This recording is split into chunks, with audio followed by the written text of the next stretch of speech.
Welcome back to one of my favorite sports podcasts, Frizz and the Grizz, with your host Trudeau and my guy, Frizzy Frizz.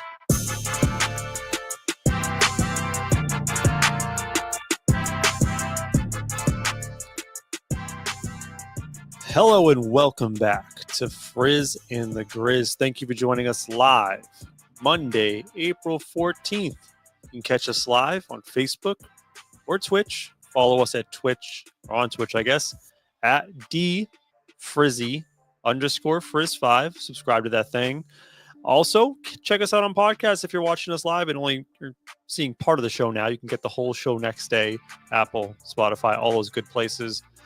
Got a good show for you. We're going to be a little bit all over the place today, which is good because it was a very busy week in the world of sports. For the first time in a long time, maybe the first time ever, we're going to talk a little golf to open up the show because the Masters had just got underway and ended this weekend. We have, for the first time again in a long time, Frizzy Frizz is back with the Frizz's 5, which I'm very excited for. And we got NBA playoffs starting this week. Lots to talk about, but the first thing to talk with is D. What to do? What up? What up? What up? Happy Monday, my guy.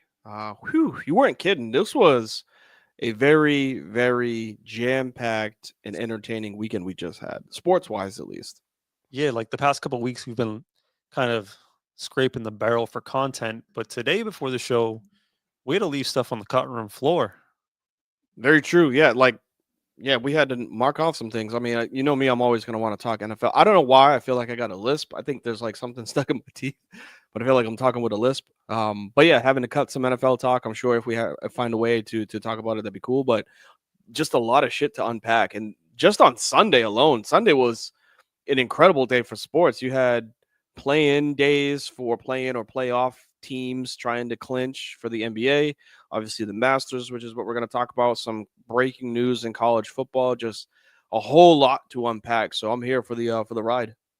And before we get to the important sports stuff, I was watching television when I was making dinner tonight, and they had some story on the news about some guy around Massachusetts who won Survivor. And when I was growing up, I always wanted to be on Survivor. I was like, oh, I want to do that. And if you're not familiar, it's like a reality TV show where you live on an island for a month. You compete and vote people off the island, and the winner gets $1 million. In retrospect, that sounds fucking awful, right? Because you're just eating bugs and stuff for a month. But I had a question for you, D. Like, they reality TV shows and game shows, right? So like your Wheel of Fortune, your Price is Right, whatever. Are there any shows you'd want to be on to compete on and just be part of? Supermarket sweep. Okay. 100%. I know you said that before. Is this a rerun? Because I've heard you say this before. So it's like from the 90s. Basically, it's a game show of whoever can fill up their grocery cart with the most expensive items in like 60 seconds. So like you are hauling ass around the grocery store. Just imagine like a new day and age grocery game in like Wegmans. You know what I'm saying? Or like a Walmart superstore that's like in the biggest city possible because to make it a massive like store. You know how like fucking fun that would be? Just like sprinting around and just like knocking over everything that's on the cabinets. I think it would be hilarious to be a part of. But that would be more of a game show versus if it's like something that you're competing. Yeah, if it's like competition, I'd probably think of something like the challenge, like MTV wise, because there's a lot of like athleticism that's involved with that.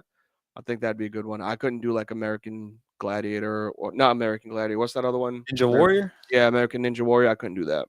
I'd like to try that one day. Like not the actual competition, but they have like gyms where you practice can try courses. those events. Yeah. That's a lot of shit to do. Like when you think you're done, when you think the person that you're watching is done, there's like 10 more obstacles. And you're like, I would have fainted like 20 obstacles to go, and I thought you were done by now. Their grip strength's insane. Yeah. What's the one where The Amazing Race sounds really fun? You know what that show is? Good one too. Yeah, like a race across America. How do you think that would go with you if you and your wife was the team for Amazing Race? Would that break you guys? No, I'm not saying you ended divorce. I'm like, would you guys be able to? Because like, all right, let me rewind. How are you guys at doing road trips or trips? Like, would you be a very cohesive team racing around the world against other teams? Would that work for you guys? You think? Yeah. because we're polar opposites when it comes to like, not personality, but I'm the get the hell out the way, let me do this, and she's the calm down, let's think about this. You know what I'm saying? Yeah. Can't be both of you like that, where like one of them's trying to lead charge and the other one is too. It's got to be like, all right, this time you do this, but control, pull it back, and let me do this. And I'm like, all right, cool. So like, I think we'd work pretty good because of that. I'd be like gung ho, and she'd be like, calm the fuck down. Let's take our time. And I'm like, all right, you're right. You know what's a show I want to try out on? Mm. You know what sounds fun is what is it? What's one of the briefcases with Howie Mandel? Oh, how to make a deal. Make a Want to deal. make a deal? Let's make a deal. Let's make a deal. Isn't Let's Make a Deal the one with Wayne Brady though? Are we doing the Oh. wrong one? Maybe. Damn, I'm dropping the name on that. Mm. Howie Mandel. Yeah. I'm gonna. The mystery box. I know which one you're talking about. I thought it was Let's Make a Deal, but it's not. Was it Deal him, or Howie no Mandel deal. first? Deal or no deal. Deal or no deal. Okay, here we go. Yeah, thank you. Matt's got us. Appreciate you, big dog. Matt's got us. I'd fuck with that. That sounds like a fun show. Yeah, I feel like a lot of those, like Wheel of Fortune would be dope, but like, how bad would it be you wait all this time? Thank you all. Yeah, appreciate you, chat. How bad would it be you wait all that time to get up there and then like you get bankruptcy? Boop! Like, Or no. How? Listen, let's have some real talk. Let's say you get to Wheel of Fortune, spend your dreams, be on Wheel of Fortune D, right? It's like, I've lived for this my whole life. They call you up. You're the very last audience member to come up to that podium and put in your bid. You're like, let's go, baby. I'm hyped. There's thousands of people here, and I'm up here finally. Whatever. It's the last one. I don't care. You put in your bid. You feel real good about your bid, and that motherfucker goes. You go 500. Someone goes 400, 300, and someone goes 501. And you're just like, so you're thinking the Price is Right, which yes, that I'd want. Yeah, I'd probably fight someone. I'd probably fight him. Did I say Wheel of Fortune? You said Wheel of Fortune, but I knew where once you started talking about bidding, I was like, yeah, he's talking about Price is Right. Yeah, that's another one that that'd be a fun one. Or like you're like you're running down the stairs and hell yeah, let's go. I think that that workout set is $500, Bob, and then they're like 501. Kill someone, man. That'd be one to start a fight in the parking lot after. But I would be the first person to say 501. If you say it first, the next person can't do it. Like you can't be like 502 because then like now you're just an asshole. There was one dude, and we're getting way off topic, but there's a famous clip of this one guy who made it to the Price is Right. He was part of the first 4 people to go up, and every bid he made was 420. They probably never thought to like let him. Did that show air? I think he finally got up at one point, but he was just like dead ass. I'm gonna say 420 every time. It's like a plane ticket to the Bahamas, $420. $420. Yeah, he was dedicated, man. He was dedicated. You want to start the show? Let's do it.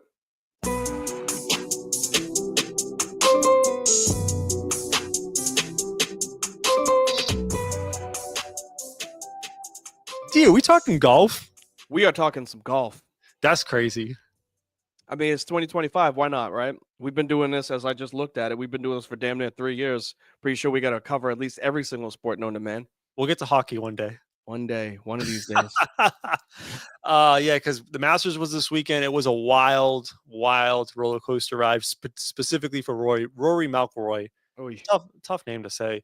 For those of you who are unfamiliar, one of the best golfers of all time. Like, he's not Mount Rushmore status, but he's, top 20 golfer. I don't know where you want to put him all time. And he has always struggled with the Masters. He needed a Masters win to complete the career Grand Slam, which puts him in rare company. Only 6 golfers now, including him, have completed the career Grand Slam. I don't have the exact name, but I know it includes Jack Nicklaus. It includes Tiger Woods. I assume it includes Arnold Palmer as well, and there's a couple other golfers that might be eluding me. I got... Yeah, go ahead.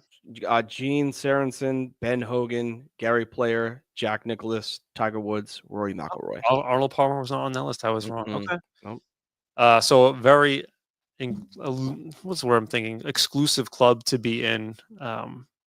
And yeah, it was a wild weekend for him, right? Yeah. He starts the tournament, round one, 2 double bogeys, 4 over par. Fights back, has an amazing round 2 where the 2 holes that he double bogeyed, he gets birdie eagle, right? And let's just focus on the last day Oh, yeah. because there's a lot to unpack here. And we'll unpack it slowly, but we'll just give a brief, overview before we start the conversation. He's up 2 strokes, right, on Bryson DeChambeau and their final pairing. And that in itself, them as a pairing is a story in it. It's a hell of a pairing.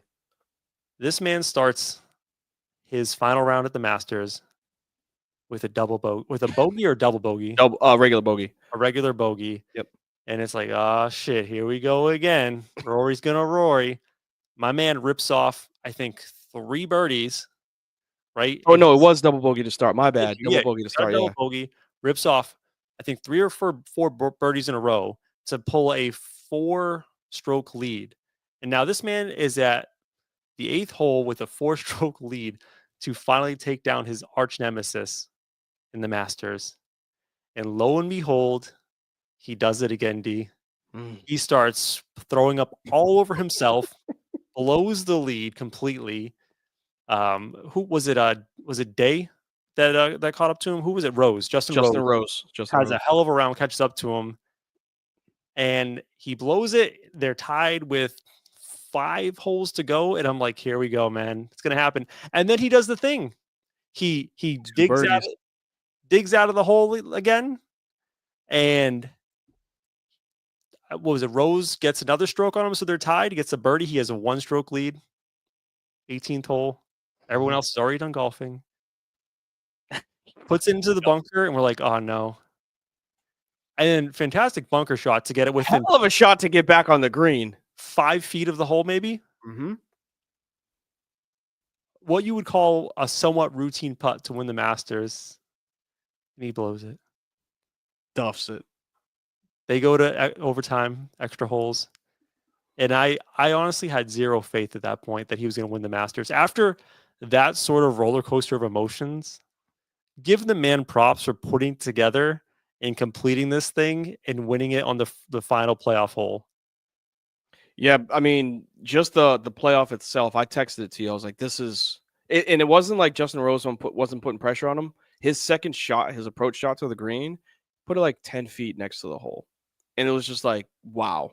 Like I texted you, I was like, "Pressure's all on Rory," and then Rory hits the back of the green and it rolls to within 4 feet of the hole. I'm like, "Get the fuck out of here! There's no way he just did that." So the wherewithal to be able to bounce back from the roller coaster of his final 5 holes of double bogey, birdie, par, birdie, bogey. Like that is video game-esque. I said it to multiple chats. It's like he's putting up scores that I would put if I were playing 2K golf. Like, yes, got a birdie, got an eagle, a couple bogeys, double bogey. And I think they had said this is the first, no winner prior to him had ever won a Masters while having multiple double bogeys per round. Like it has never happened.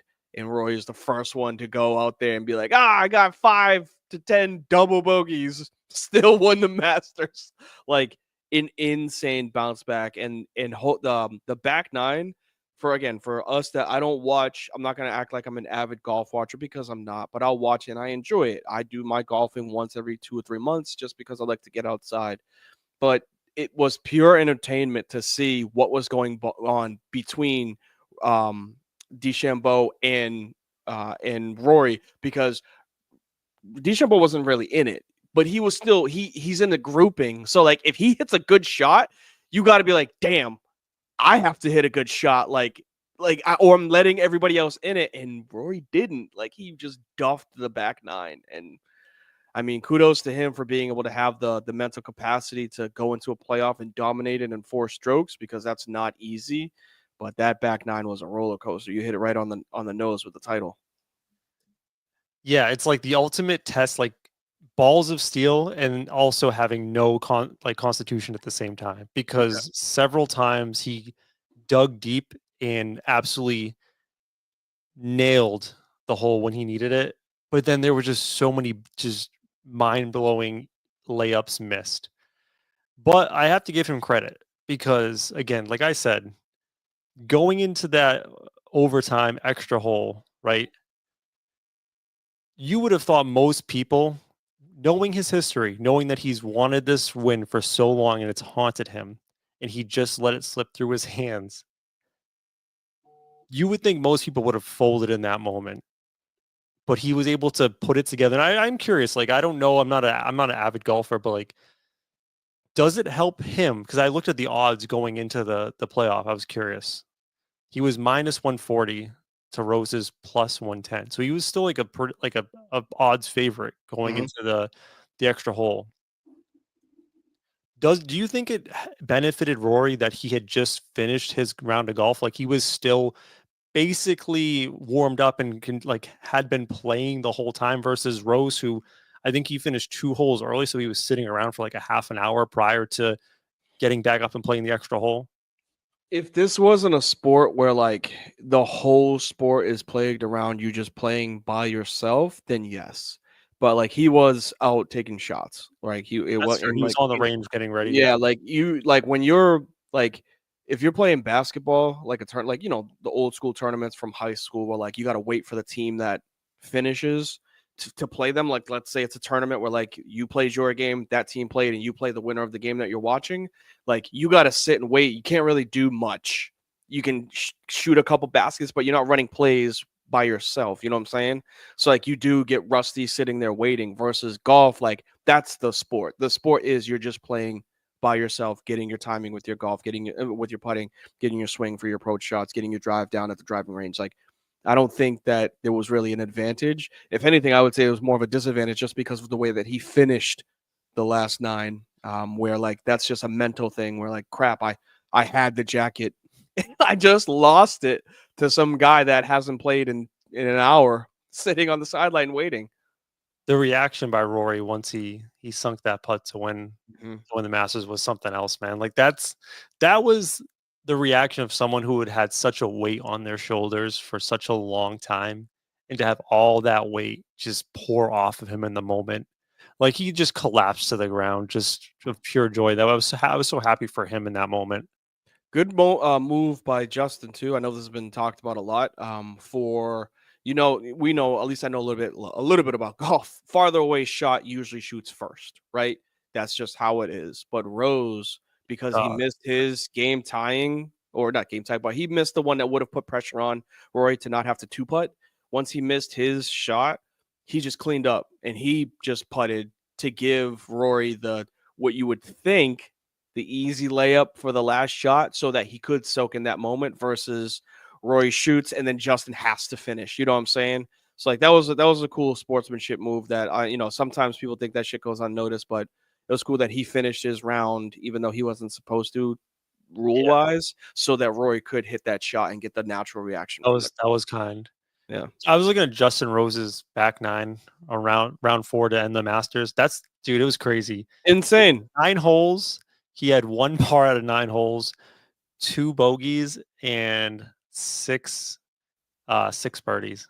I heard I could be off math wise, but I heard he shot a -9 in the last round to not win the Masters. I'd have to go do the math behind that, but if that's the correct answer, that's insane.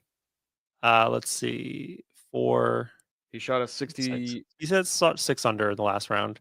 Okay, Still he shot a impressive. 66. Still Crazy. impressive. Yeah. He shot a 66 when his opponent shot a 73 and he still lost. It's fucking nuts. Golf. Yeah, Oy.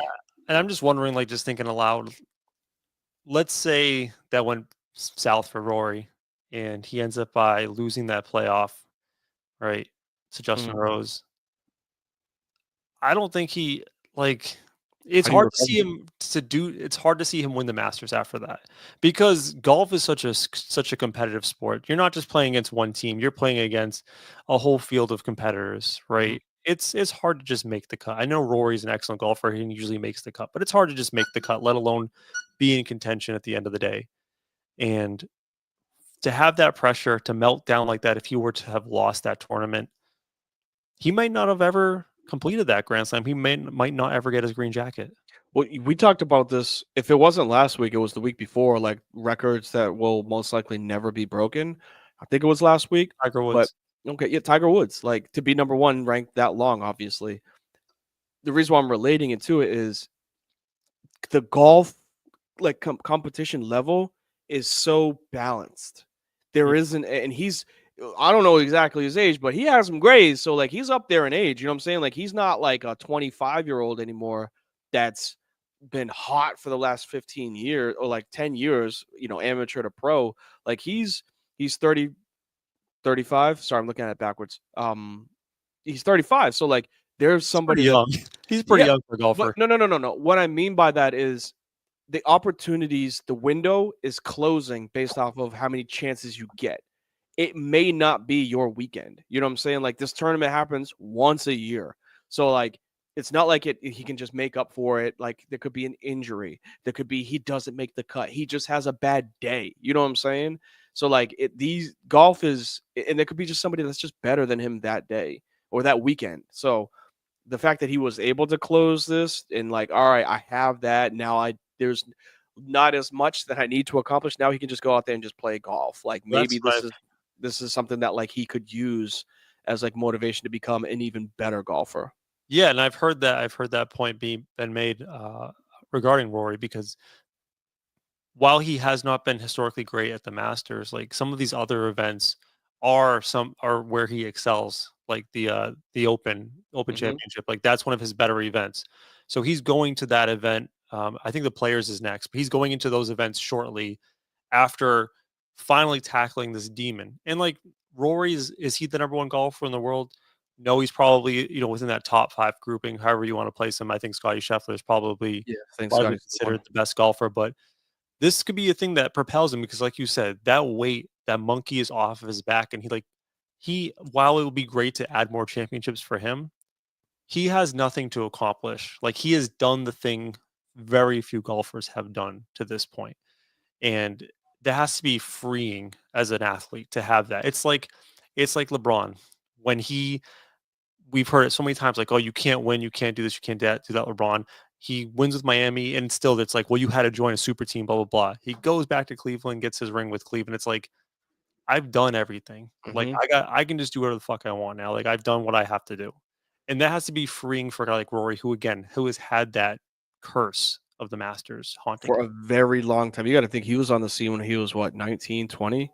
Like he's been around for at least from what I can remember, he's been around for a very long time. So like to accomplish that 18 years into the making, good for him, proud for him. Like that, I don't think I would want to have known what could have happened to him if he lost this, because that would crush a normal human being to be up 4 strokes and then be up basically 2 the last 4 holes, and you bogey, and it's like, good God, dude, come on. But I don't want to beat a dead horse. It was an exciting and a fun round to watch. I would like to maybe use this as springboard in maybe a future Frizz's top 5 worst sports collapses of all time. Ooh, that is because he did not collapse, but like it could have happened. Like, let me write that one down. Yeah, the first thing that comes to my mind is 28-3. Oh, 100%. But don't give away, don't foreshadow. Yeah. But the thing is, what makes a golf collapse far, far worse than any other sport, not any other, but most sports, is that it's an individual sport. It's all on you. Once that shit starts to get in here, you are screwed. For those that are listening and not watching, I'm pointing at my brain, meaning like once you start to lose that mental battle, there's nobody that's going to pull you out of it. Like, what is your caddy going to say? Hey, you got this. You know what I'm saying? Like, from what I heard, like his caddy was like his boy. He's been his boy like his entire life. Like they were best men in each other's weddings. So like, I love my best man, but like, if I was playing shitty and he was like, "Hey, you got this," I'd be like, "You've been saying that shit for 30 years. Like, say something else." You know what I'm saying? Like, it wouldn't have the same effect because it's literally just a mental game. You and the club that you're using, which is insane. So. Big shouts to Rory McIlroy, man. Great win. Speaking of Frizz's 5, we'll get to that in 1 sec. I just want to say while golf is a lonely sport, it must be hell playing tennis because you don't Oh even my. have the caddy to go talk to. You are stuck on the court just getting your ass beat, and there's just you and the other man on the court or other woman, depending. So I'm glad you said that because tennis might be one of the I'm all good type of sports, meaning like when you're getting your ass whooped, there is nothing you can do. Everyone's just sitting Like watching you get your ass beat. everybody's there, and this dude or this woman is just like, serve, and you're just like, you can't do shit about getting your ass. Like, imagine how. And I only say this because she's the greatest tennis player, man or woman, alive. Imagine facing Serena Williams when you were like, I don't know, 20. What the hell are you supposed to do? Like, mom, dad, she's whooping my ass. Get back in there. You know what I'm saying? Like you can't go You to don't get to talk anybody. to anyone. There's no coaches. You're there in the stands. You're just by yourself on the No, bench. just Yeah, like it's great. miserable. This fucking woman. She's a woman. She's 16. She's a woman. Like, dog. No, I'm good. I'm good. No, thank you with tennis. Miss me with that one.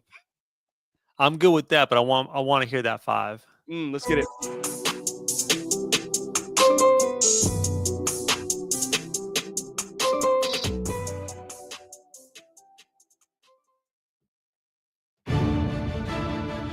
Prepare yourselves for the greatest and most unique segment in podcast history.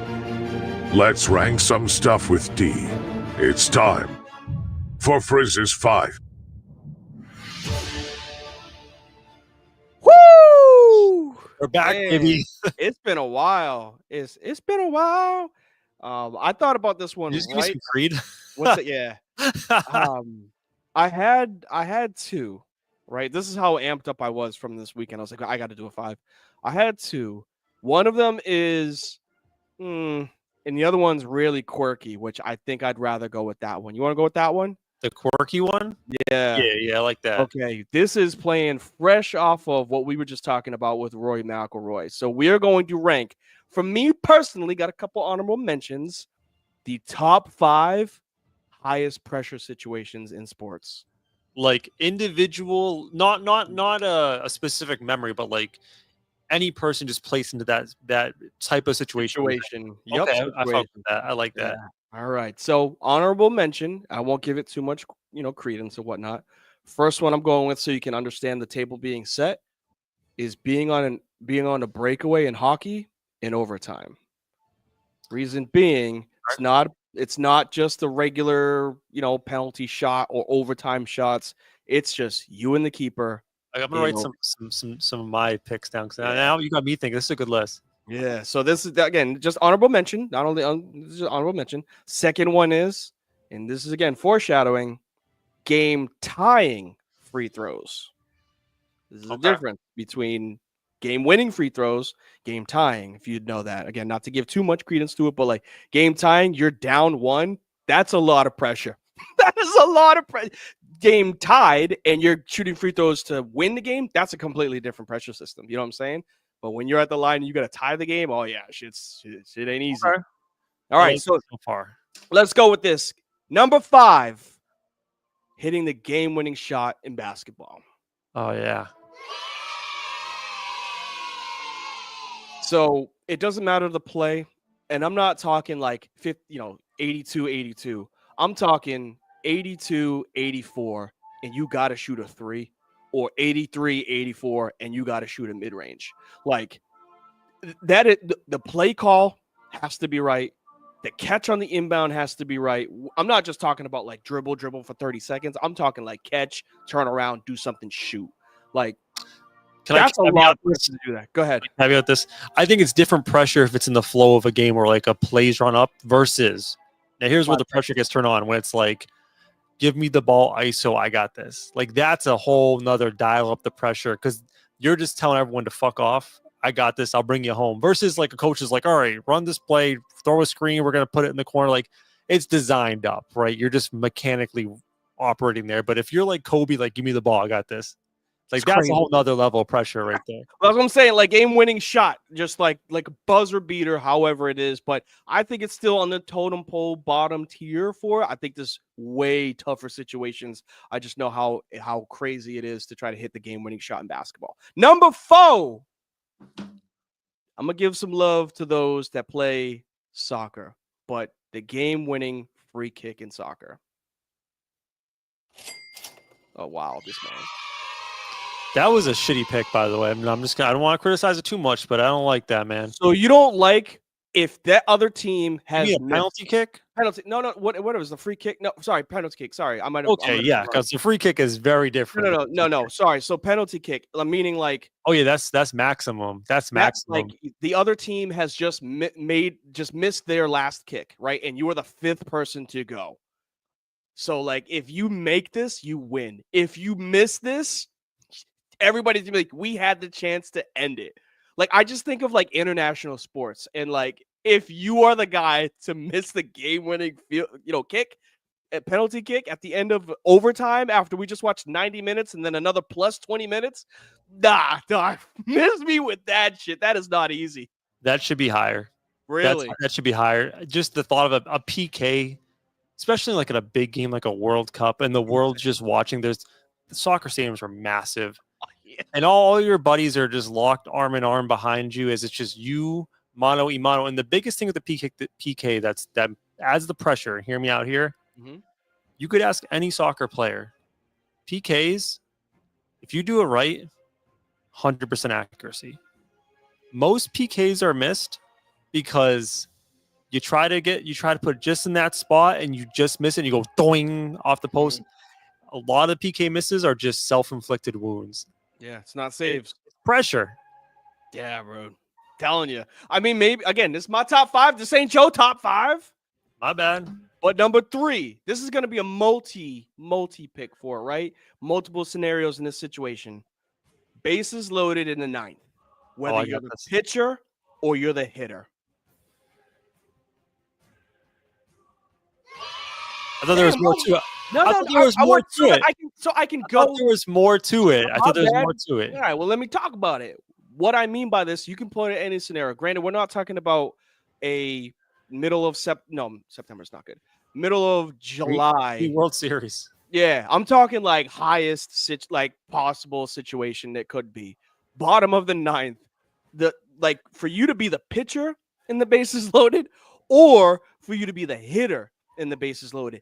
That situation itself is like, damn, bro. I don't know who has more pressure on them. Whether it's really. I would say this. First of all, I have PK higher, but secondly, the pressure is way more tilted toward the pitcher. Really? Because if you're the hitter, you've been batting 5th or you've been batting 6th that whole game. You're just going through the batting order. I know there's pressure to perform, but like you were expected to come in and take a at bat. If you're that closer, you're Mario Rivera, you get the like they said, you are going to finish this thing for us. Like it's on your shoulders now. Here's the ball. It's like the pressure on the closer is immense in those situations. So that's the reason why you're here. Like I was trying to think of it. I don't know if you'd rather be the hitter or the batter. I mean, the batter or the pitcher, but like, yeah, I'd say the pitcher is probably much. Well, you knew you were coming up anyways as a batter. Like it's not like you're getting picked out of the dugout. Say unless you're the pitch. Well, not necessarily, because something had to have happened to get the bases loaded. So like you don't know if you're getting up to bat until that thing happens, whether it was a walk, a single, a hit by a pitch, something, right? Like something had to happen to have you walk out of the batter's box into the box. Okay. I wrote down close, just being a closer in general is just high. Fair enough. So we're kind of thinking the same thing. Number 2, because it just happened, man, and my heart was racing, and I wasn't even golfing, but clinching a tournament putt in golf.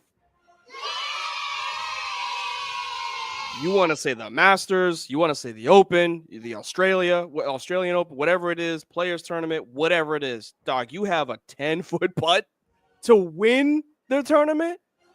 Yeah, man, we saw it. we saw one of the best to ever do it crumble in that situation and just duff that putt. Dog, you have let's just say the Masters, because it just happened. You have tens of millions of eyes watching this on TV, and you have thousands of people that are surrounding the hole, cheering their ass off, leading up to you walking to the ball, and then quiet enough to hear a leaf hit the ground. Mm.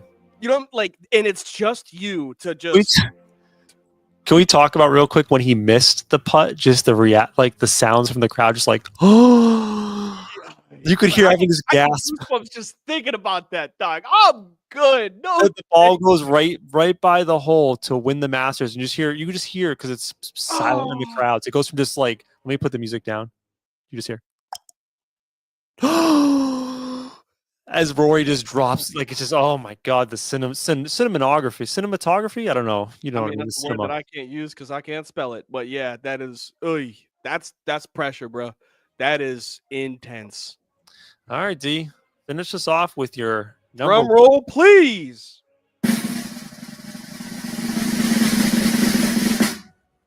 I hate them. I can't stand them. I think they're the worst position in football. But the game-winning field goal is the highest pressure situation in sports. So I give a ton of shit to kickers because I can't stand them. You have one job. But if there is a situation in sports that I would never want to be, it's Adam Vinatieri down to game on the line from the 45-yard line. If you miss, it doesn't matter what happened in the last 59 minutes in 55 seconds. The game is missed. I mean, the game is lost because of your leg. I'm good. That is the amount of, we can just say Super Bowl because we've seen so many game-winning field goals in Super Bowls. The 100,000 people that are live, the millions of people that are literally tuned in at 9:35 p.m. wanting this kick to go in. Nah, man, I'm good. It's just, you have to have so many things go right. The snap, the hold, the spin, the kick. And that's just you, not including the 11 men that are trying to say, we're not losing this fucking game. I'm out, man. I'm good. I hate kickers, but that's to me the hardest thing to do in sports. I'm with you on that being on the list. I don't know if it's the most pressurized thing in sports. I would say this, that you didn't mention that would add to the pressure of being a kicker. We know from playing football, like some kickers are cool, but they're not quite like part of the team the same way as, you know, an offensive lineman or a linebacker or whatever is. So they're usually at practice doing their own thing, and they have not battled in the trenches with all the other players.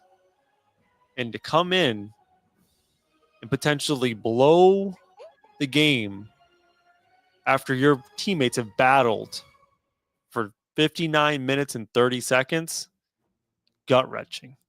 Yeah. I would say this, though. I still attest that the most pressurized, you can agree if you're in the audience, you can tell me what you think.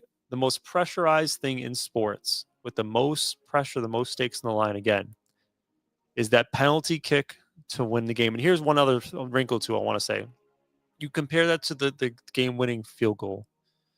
There are other things that you are relying on, right? You take your steps back, you get set, give them the head nod. Once the ball's snapped, you're going through the motions, right? So you have a cue of when to start. When you're the PK taker, it's you. You're just standing there. It's whenever you're ready, and you have to make a decision, like where you're going to put this ball, right? You have to make that decision. If you're the kicker, like I want to kick it through just want to get it through the damn post. The PK kit taker, man, no, thank you. No, yeah, any of that. I mean, you're not wrong. Maybe I should have had maybe because I said free kick, I wrote free kick down, not thinking of the penalty kick. But I meant penalty kick. I didn't give it as much also as it needed to. But I mean, I'm still thinking putting and bases loaded for a pitcher, man. It's pressurized. That's up there, bro. There's one thing too, that is not easy. And again, just not to keep harping on the PK. I want to get off of it. But like the success rate on making a PK is like 75%. So like if you fuck that up, like if you're playing goalie, it's like, well, most of them are supposed to go in anyways. Yeah. You know, I mean, if you're the kick taker, it's like, yikes, I need, like, this should go in. I don't know. Good Wow. top five. That was a good one. I'm curious. Good job. I'm curious what your other one would have been, but we'll see. Yeah. I mean, I'll just tell you right now because we're not going to be able to do it again. Teams with the most pressure going into the playoffs for the NBA. Oh, well, great transition because we're talking NBA playoffs now.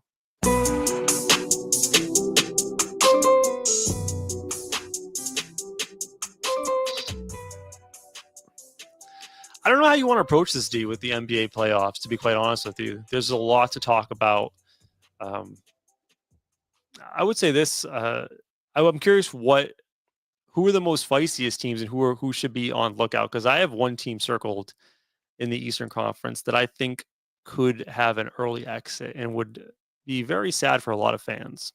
Well, you're talking exit. Yeah, I have no problem with talking about that. If you want to go east, I guess I could just go off of my list that I was going to say. I think the Knicks are in trouble. That was that was what I was going to say. I think, man, that Pistons team. So it's 3-6, Knicks hosting the Pistons. Mm-hmm. Pistons have been an annoying team all year. They play very hard. They're very scrappy. They're up and coming. They remind me a lot of the Pacers of last year, who had a surprising run to the Eastern Conference Finals. But if you look at the head-to-head matchups between Knicks and Pistons this season, 4 games, three of them have gone to the Pistons.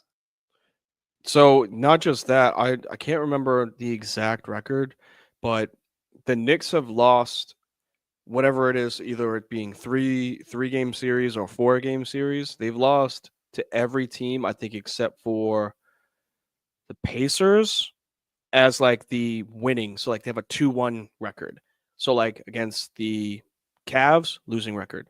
Celtics, losing record. Bucks, Pistons, and like Magic. And then you can throw in some of the West Coast teams. Like they have a losing record against these playoff clinching teams. That does not bode well against you. And the reason why I say that the Knicks, to me, they're up there for pressure is, or I don't want to keep saying that, they're up there for, hey, this is a lot riding on just this first round series. If they lose, they got to start blowing shit up. Tibbs is gone. Tibbs is definitely gone. I don't know what else happening. Tibbs is gone. You just paid you just paid Brunson, and you traded and re-signed McCall. What are you going to do with Cat? You have no draft picks because of what you traded to get McCall. And what are you going to do to start to rebuild, to compete with these teams that you're now losing to? That's what I mean by it. I think it's honestly just a coaching change, to be honest with you, the Knicks. But I don't know if it's just coaching right now. Like their team, maybe the rotations are just that, but like you are exactly who we thought you were. Like Cat still isn't that guy. And there's a lot that's on a 6-foot point guard's shoulder. He's a pseudo point guard, I guess, but he's kind of a combo point/2, like Brunson. And like, what do you have as like surrounding pieces for them? You really don't have anything. Bridges is not that guy. He's a good 2-way defender, but like we saw this season that they can't rely on his shooting. So like, OG, is he there or is he moved? You know what I'm saying? Like, I think they lose this series against Detroit, and you're going to see some movement for New York. And it's not just the coaching. I would love to see Michael Malone get inserted into New York. That'd be a fun addition. I mean, it's still another taskmaster kind of hard-nosed coach, but it's not as extreme as Tibbs. Yeah, I just think, again, the way they've played all year, just playing their guys insane minutes, they have been wearing down towards the end of the season. No, Brunson had been out for a couple weeks, but he's back now. But these guys must be running on fumes at this point. And with Cat on that team, they are going to have defensive deficiencies in the paint. And Detroit is a very attack-first team with Cade Cunningham. So don't like the matchup for New York. You said with Cade, that Thompson boy, he going to the rack. Azar. Yeah, he going to the rack when he's out there. I'm happy for Detroit. I really am happy for Detroit. Mm-hmm. It's weird looking at these first round matchups. I feel like the first round of the East should be pretty predictable. with one caveat, and I'll throw it out to you in a second. Um, you have Pacers hosting the Bucks. The Bucks have been a sinking ship since Dame went out. I know they put it together a little run, but Pacers have had their number for the past several years at this point, right? Yep. And I think they have some really fun matchups in the first round because this obviously goes back to the rivalry. Was it last year or 2 years ago where the ball incident between the Pacers and the Bucks about Giannis stealing the ball from the I think it was Pacers? 2 years ago. Yeah. So like this team has a lot of beef. Here's one thing that I want to throw at you that I think might be interesting. Like I think it's going to happen? No, but like interesting for the first play-in matchup in the East, 7-8 seed. You have the Orlando Magic facing the Atlanta Hawks. I don't think the Magic have a shot either way. Mm. Cavs, Boston, whatever. Like, I actually prefer the Cavs as a Magic fan. So hopefully we lose the game and slide in the 8.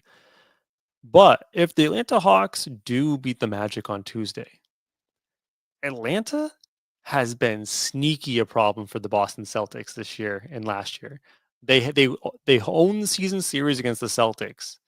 And the way that the Hawks play with Trae Young has given the Celtics problems. And especially if you consider, hear me out here, the Hawks have very long wing defenders that could give Tatum and Brown problems, especially the great barrier thief Dyson Daniels. You took the words out of my mouth. Why do you think I was snickering over here? Look, man. I'm not saying the Celtics will lose the first round, but I would not be surprised if this went 6 games with the Atlanta Hawks because this team is a bad matchup for the Celtics. They went on a run when they acquired DeAndre Hunter. I don't know if it was like 15 wins in a row, something like that. Like, I think it was like 12. Won't say 15. It was like 12 wins in a row. Then they had a little bit of a skid. They dropped 4. But when they were on that run, we were like, ooh, they got something going here because of their length. And man, you get 6'8", 6'8", 6'9", while you got one dude that's shooting from the logo. You never know what could happen. So I see that being a scary, scary team. Not scary, just meaning a team that you may not want to mess with in the playoffs, just based off of the run that they were on just about a month ago. Yeah. I actually kind of like Orlando. Like, I don't think Orlando will beat Cleveland, but Orlando will make Cleveland play with rocks. It's going to be an ugly, disgusting series, a rock fight they'll probably have high scores in like the mid 90s. That's just how gross the Orlando Magic is as a franchise. But that'll be a fun one. So I think it'll be pretty chalk, right? I think you'll see the Celtics, the Cavs, Pacers, and I guess not chalk with the Pistons advancing. Like that seems like the most realistic outcome for the first round in the East. Yeah, I could see that. I got a question for you because on my list of teams with the most pressure, these guys were number 1. How you feel about this Nuggets Clippers series?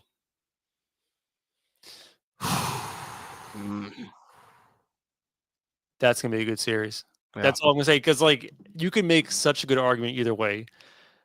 The Clippers have been one of the best teams of the second half. Look good. They look really good. And the crazy thing is James Harden had received so much hate since like from his Houston days even till now. He was pumped up so much in Houston for his gaudy numbers where he was overhyped by the league. And then he got so much hate for it that at this point he's like underrated by people. He's 36 years old. He's still very, very good. Mm-hmm. Kawhi can still be excellent when he is right. Zubac has a legitimate case in the defensive player of the year conversation. Like this is a really, really good Clippers team that's playing right at the same time. Like at the right time. At the right time. Thank you. It's hard because logically you would say Denver that you would take the Clippers over the Nuggets, right? Just because of like all these things, right? They have a better roster, it seems, at this point. They're playing excellent at the right time. They have Ty Lue as an experienced coach. The Nuggets just fired their coach a week ago, right? There, you have to imagine there's something weird there, but the Nuggets are still home court, and they still have the best player in the world. So, like, I don't know.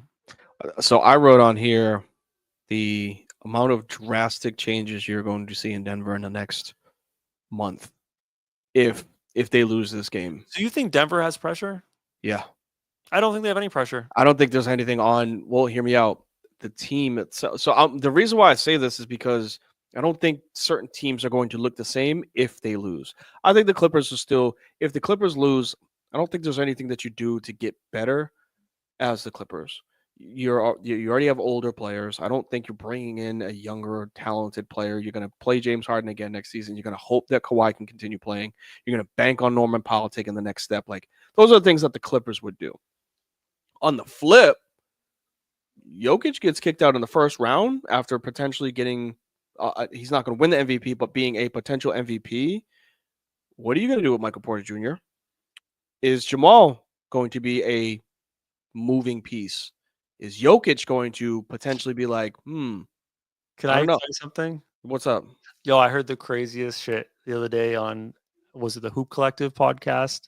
That Somewhere Jokic else. is going to go to LA? It was one of these basketball podcasts, and it was about Jokic. It was just hypothetical. Mm-hmm. It wasn't like a real thing, but if the Nuggets feel like their window is closing because of the contracts, would the Nuggets pick up a call from the Oklahoma City Thunder and say, we have, because the Thunder have a bajillion picks that they can't use. Like they literally don't have the roster spots for all these first round picks.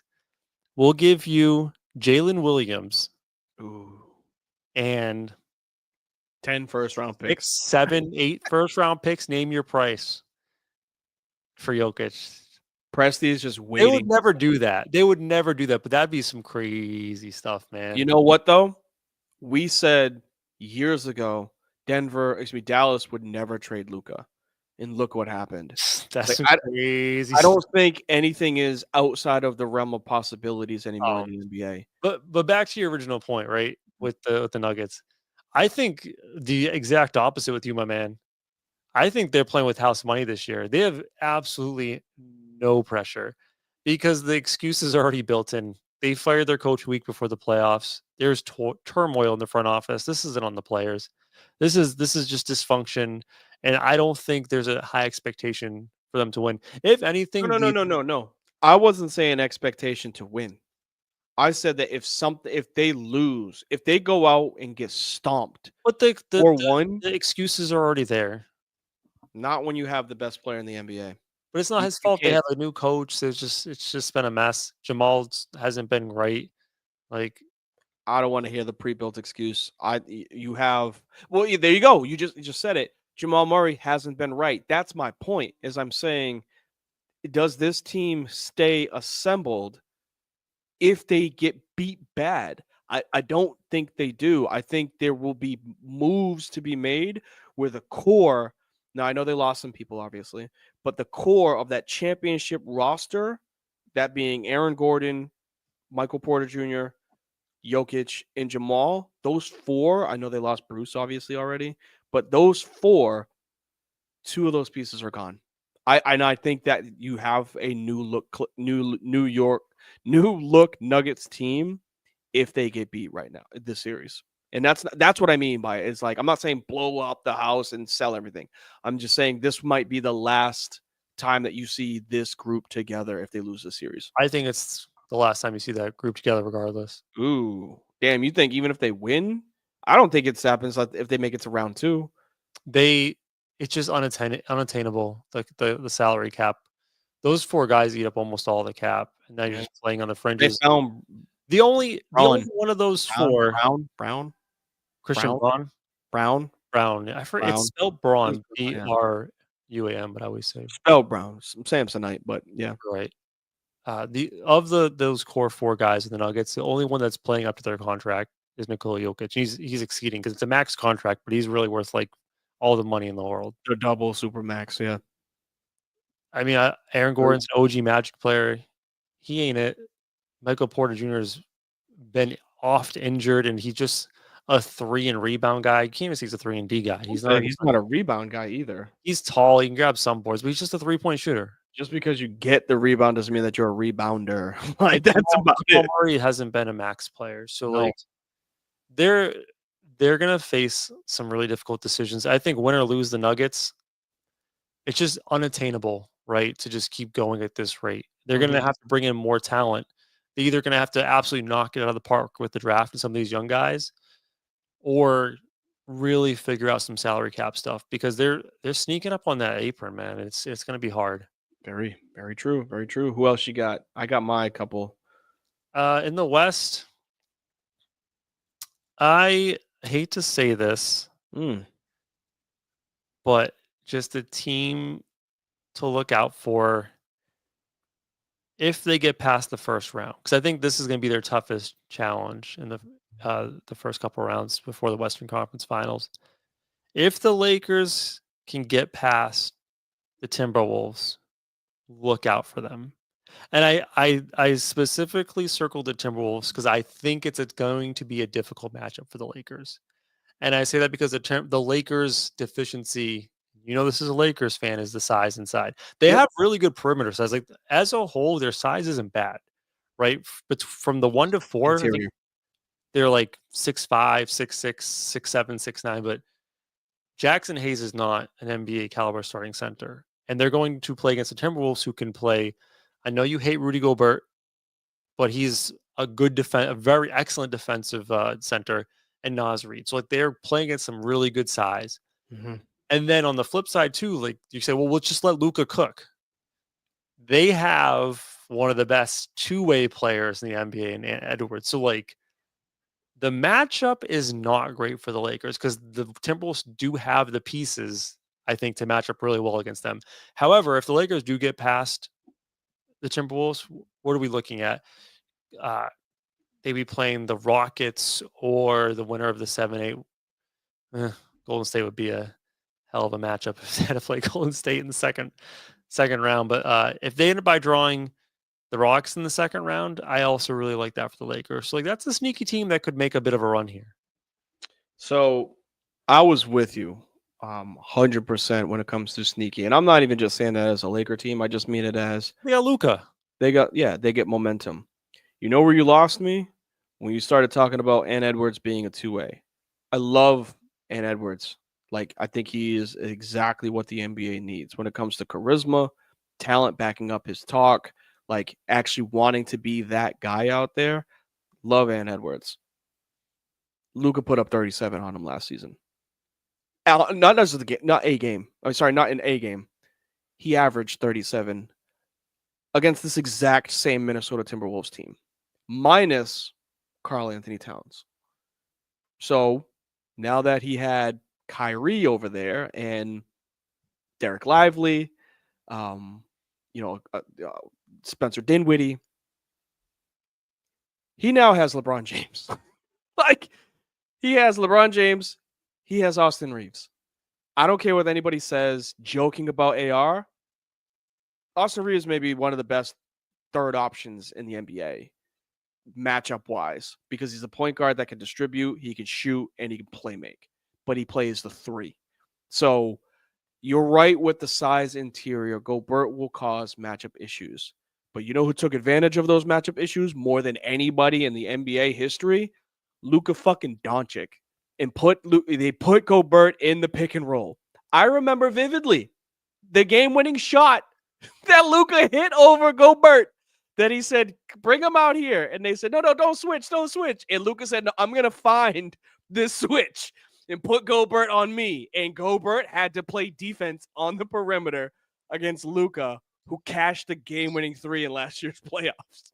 So you're right. I get the interior. I think Nas will cause some problems. Julius Randle obviously has got a chip on his shoulder by playing the Lakers, being an ex-Laker. So like, I'm not doubting that it won't be a good series. I'm not saying 4-0 Lakers, but this Laker team, what Luka did with less against this exact same team last season.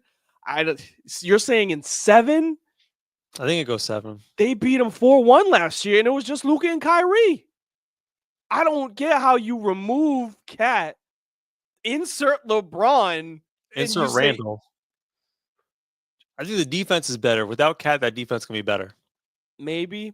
I will agree with you on that, but you're not moving the needle with saying that the Timberwolves are better than what Luka is now by having the Lakers roster with him versus last You were year's. also talking about like you're acting like this Mavericks team was a slumping team. No. The Mavericks made the The NBA, NBA Finals. I get that. I'm saying the Lakers have LeBron James, and that LeBron playing pretty damn good for a 42-year-old with Luka. You know what I'm saying? And that's not. I did include him, but like we're not talking about how great Austin Reeves is playing as the 3, being able to put up numbers, play defense like you were talking about. Rui, who has developed an outside jump shot, and he's the 3-and-D wing defender that you're most likely going to put on Randall. You're going to put LeBron on Nas, who likes to shoot perimeter threes, and let him save his energy. So, like, the interior matchups, you're just going to get that between Austin Reeves and Luka. You're not going to get that on LeBron, which means you got to deal with him on the other side. We'll see. I still think it's going to be a very competitive series. 2 other things I just want to point out that I want to get your take on. Number one, I mean, there's a lot of people hyping up the Clippers right now going into the playoffs. Mm-hmm. I'm not really buying it. And I know it's contradictory because I was just like, we were just talking about them beating the right. Nuggets. I think they can beat the Nuggets, but like, here's the thing: people are like, oh, like Clippers a sneaky finals team. Like, I won't go that far. I need to see it, man. We've been doing this thing with the Clippers every year, right? And like, they'll win a series, but I just can't trust them to stay healthy and play the whole playoffs. That part that you just said, which was health, it's always going to come down to that. Yeah, I'm not saying like they're a finals team. And the other thing I just want to point out is like I'm looking at the West now, and this might sound asinine because we've hyped up the West for the entirety of the season, how deep it is, and like the playoff race. Knowing all the problems some of these teams have now started to face, right? Like the Clippers was potentially down the line some sort of injury to Kawhi. The Denver just firing their head coach. The Rockets being new to the party. The Lakers with their interior deficiencies. It's hard for me to say the Thunder are not going to make the NBA Finals. It's such a goddamn good team, dude. Very good. Interior, perimeter, shooting, ability Defense. to get they to do everything. They were number 1 in so many categories on just defense. What's the odds on that? I should put a little bet on that. Maybe, but I mean, they got the most likely MVP of the NBA on their team, and Shea in the playoffs. Although whistles tend to get a little tighter in the playoffs, I still think you're going to see an aggressive Shea going and trying to get to the line, right? Like that's his game. That's a lot of his game. Not the only, but that's a lot of his game. Jalen Williams, this may be his breakout like time, showing up in the playoffs and him averaging 20, 25 a game, like as a secondary scorer for them. With Chet, you betcha doing his thing on the defensive side, and they got Hartenstein too, right? Is Hartenstein on that team? Yeah. Aaron Wiggins is playing great. They have such a deep team, man. It's insane. They're good. Lou Dort is their lockdown defender that plays the 1 through 4 essentially. Like they have the pieces. The only reason why I still am yet to go, OKC for sure, is because is this too early for them? Is this this season? Is it their Boston loses to LeBron James against the Cavs season? Like, is it that, right? Is it like, when do they get the hump of KD stepping on the 3-point line and it being a 2 instead of a 3 to send you home, end up being a tie, and we end up going into overtime and we win? When does that happen? When does the heartbreak loss happen to the Thunder to get them to be like, fuck this, we're locked in all of next season? Because I think they just beat everybody this season because their team is just younger and better than everyone. But that shit changes in the playoffs. When teams have 2 weeks to scheme against everything that you do. When do they have that heartbreaking moment, or do they become a team that doesn't need one? I would say this. Having watched the Thunder and kind of how they operate, and this is like Dog, 68 fucking wins is, I don't know if we've never talked about a team to win 68 games as so least little. as least as we've talked about. Like, we know how damn good the Bulls were at 72-10, and then the 73-9 Warriors, and these guys only lost 5 more games, which could in a what era are we in? The load management era. Like, they could have just had 5 games of, hey guys, we're just not playing. Oh, they definitely sat guys down the stretch too. Think about that. And we're not talking like I'm saying they're damn good. I'm not They have saying like a 16-point cushion, 16 game cushion on the second team in the West. that is they won 68 games. Yeah. That is nuts. But They're good. I was gonna say it's not watching the Thunder, right? They're not like a team like you watch the Celtics, whatever, the Lakers. You can tell it's a business atmosphere, right? It's basketball. It's their job. You watch OKC, they're all hugging after the game, like they do the group interviews. Like this seems like a squad that genuinely does value the game of basketball and each other. It's not it doesn't seem like a selfish thing on the surface. I don't know if this team needs that heart crushing moment to make them try hard in the playoffs, because this, to me, it comes off as a team that absolutely understands the mission, values the brotherhood, and will be fighting tooth and nail to win this thing. And this is, you mentioned, who'd you mention? The Celtics? Mm-hmm.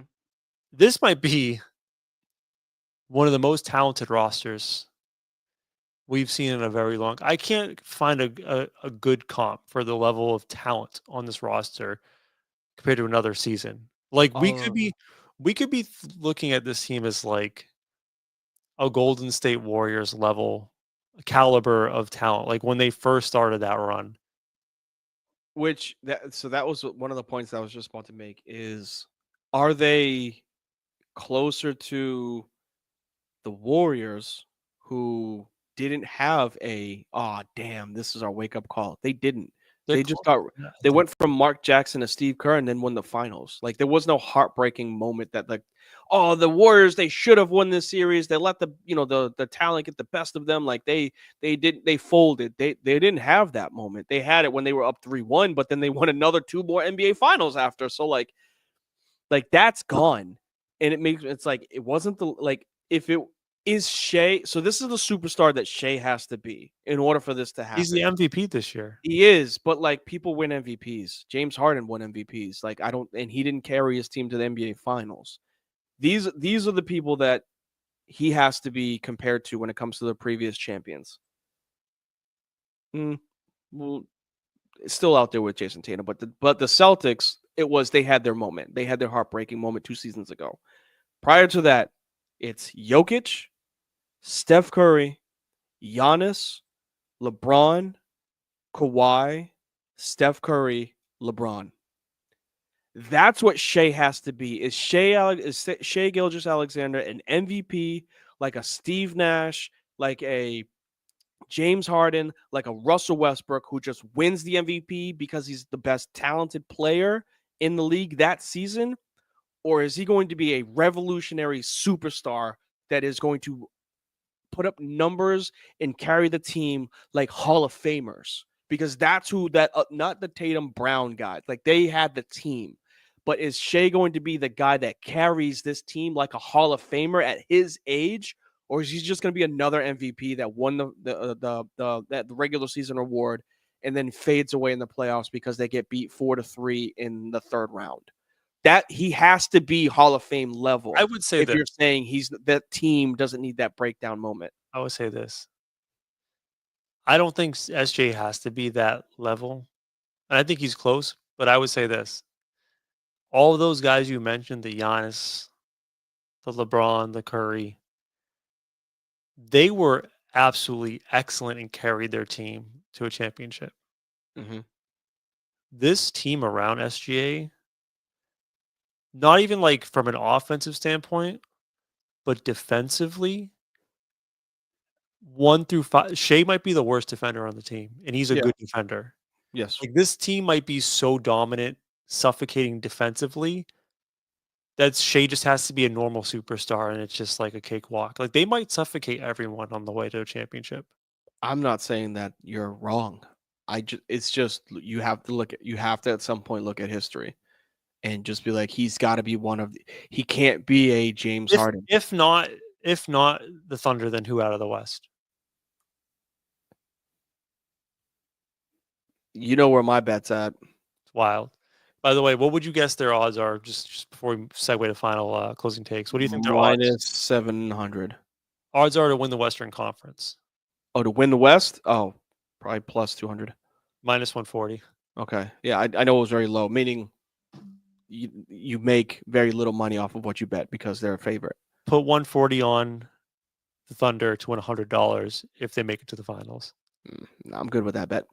And just for some comparative, the Celtics are minus 145 in the East. So they're about like, however you feel about the Celtics winning the Eastern Conference, that's how Vegas has the Thunder winning the West. When you put it that way, that shows it's pure dominance because I don't think the Celtics lose to anybody. That's going to be a fun finals if that happens. Mm-hmm.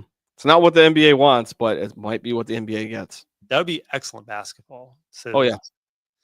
All right, I feel like today was a very rambly episode, but it's all. Who gives a shit? This is our show. I know. We just fucked around, we should just talk basketball all the time. I could have done that all day. All right, let's get out to closing takes and get out of here.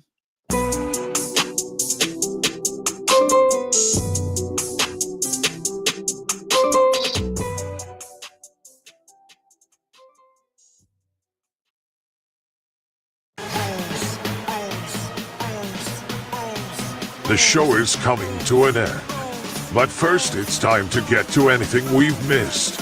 It's closing time. 1 segment, 2 takes. Now go.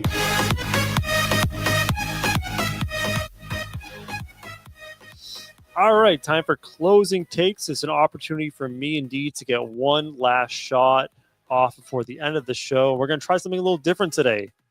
We're going to take the ISO ball mentality a little more seriously. We're going to do a little ISO action on the camera when we give our takes. D, do you want to go first? Or you want me to go first? You can go first. Go ahead. All right. I want to talk. We'll see who gets the points for this one.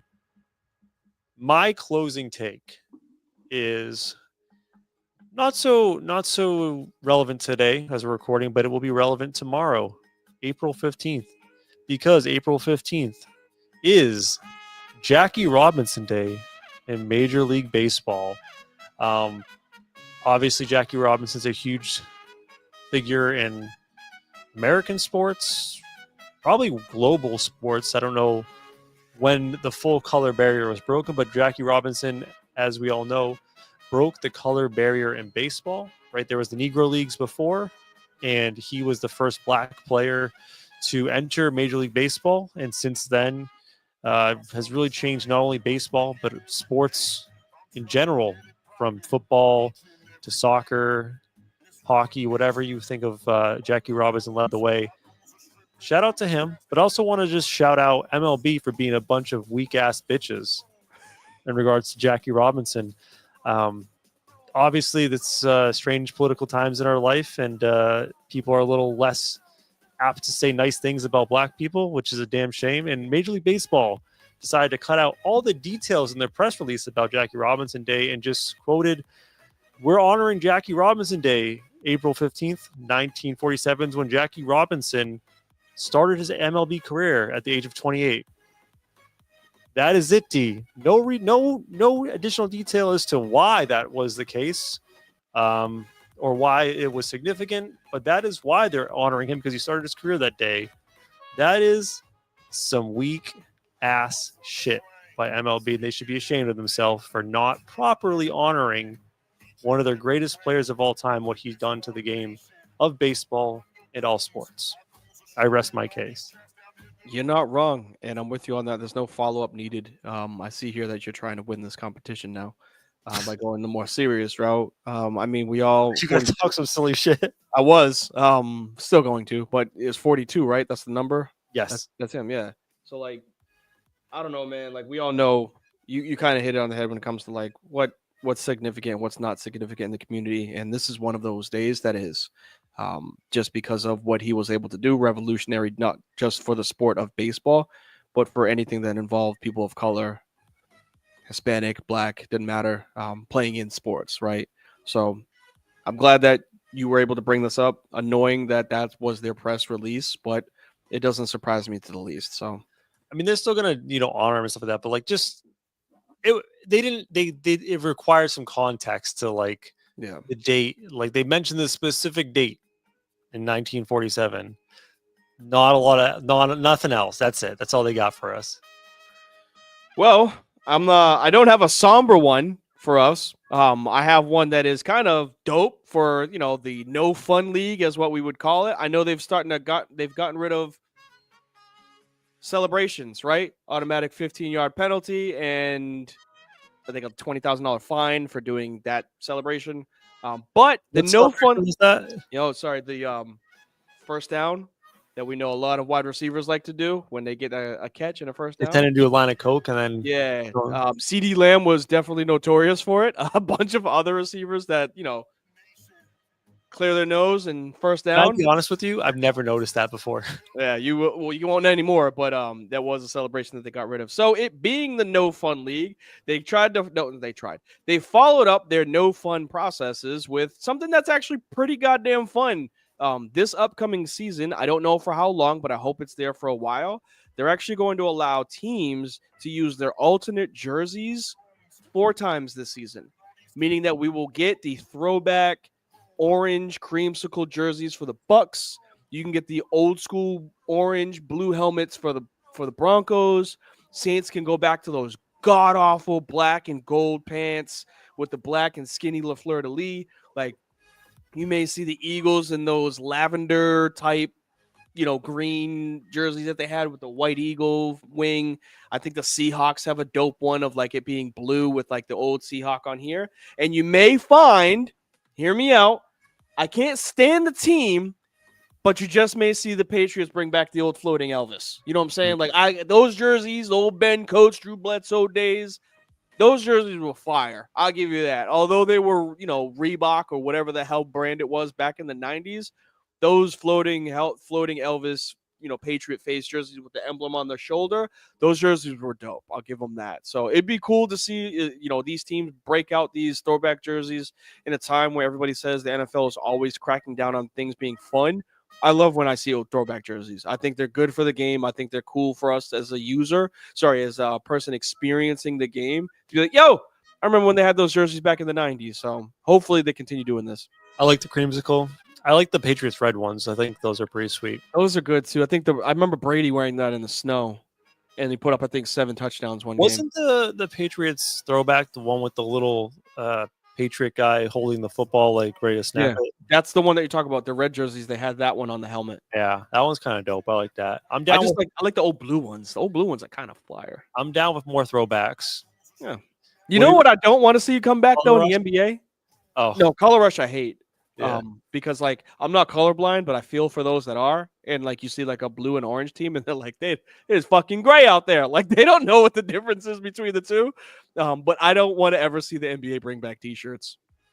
I think that was such kind of whack. Yeah. That was such a strange time. Like LeBron ripping his because like his arms were too big. To be fair with the T-shirts, though, it does bring me back to a day when I think about the NBA T-shirt designs for the in-game jerseys. Dreams. It brings me back to those awesome years when it was Warriors versus Cavaliers. The only thing you can think of in the finals. It's all I think of is Steph versus LeBron in the finals. So that's kind of a nice little throwback memory.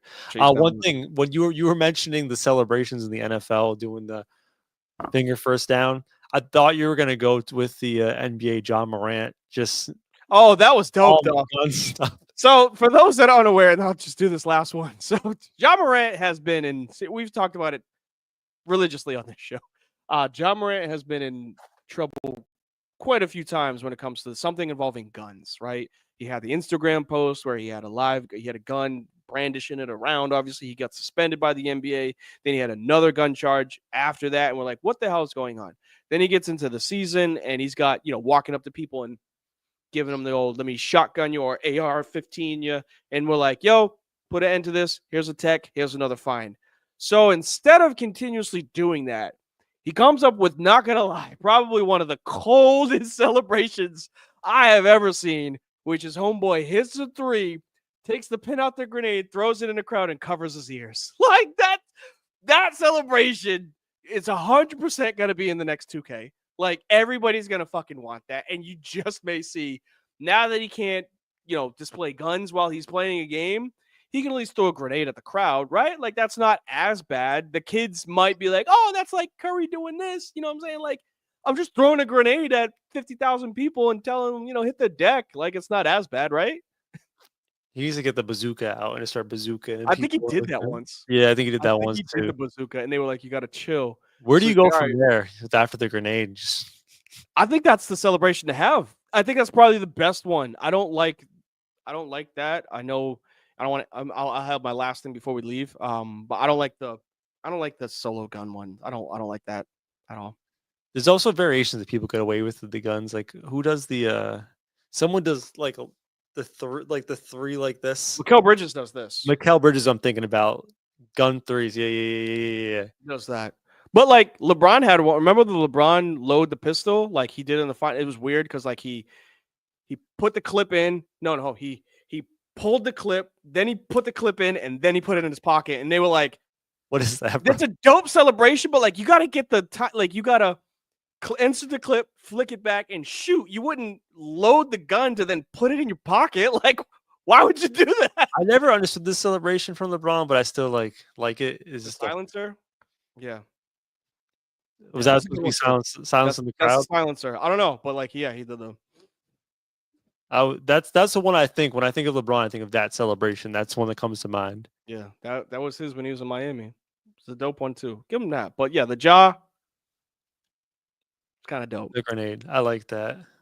I liked our show today. It was all over the place, but it was fun. Lots of golf. First and last. You never know. We got the Masters next year to go over. Get us out of here, D.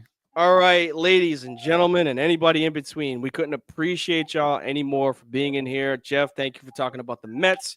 Matt, thank you for helping us with our game shows and anything involving golf. We love when you guys are in here. So if you want to catch us live, please find us on Facebook, YouTube, or even Twitch. As it shows there, we pay respects to those that respect us. Matt got our first gear when it comes to being a participant in our polls. So we were actually able to send him gear, nice sweatshirt or shirt.